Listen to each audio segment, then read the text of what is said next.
It's a difference maker and also changes the dynamics of how this war is being fought. And this is pretty much not new tactics. Anytime there is a conflict, especially in a proxy war that has been fought in another man's land, this is some of the tactics being used, and mostly for the enemy, whoever the enemy is on this side, or the friendly forces as well. So this is where to see the impact of such weapons, and also the folks on the other side to be able to evaluate the impact of it. And from what I'm hearing, it's living up to this expectation, at least to a large extent. But it really changes the dynamics of this thing, because I'm also hearing that it has the capability of, at this point, saying that Russia has the capability of firing missiles that have nuclear warheads on it as well. So, I think they are being aggressive in the sense to show that they can, they're flexing their muscle, that they actually have air superiority as well. But the outcome of this has yet been unclear, how this thing is going to be countered.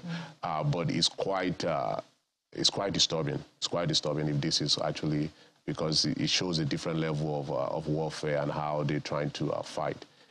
If this thing is quite prolonged and protracted. Oftentimes, when you use such stuff, you use for discrete, very highly targeted. Oftentimes, when you use such missiles, you use with GPSs, so you can actually destroy something without destroying the whole building.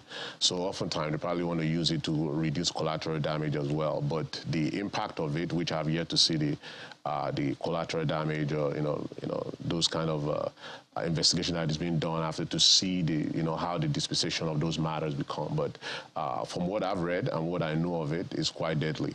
So normally they want to use it to kind of very succinct, like surgical, quite surgical in nature, because it's very laser guided with GPS on it. So when you look at some of these things, you're like, wow, this is really, really getting very quite interesting. And I hope, honestly, I sincerely hope, because I know hope is not a course of action, I sincerely hope that diplomatic discussion actually prevails.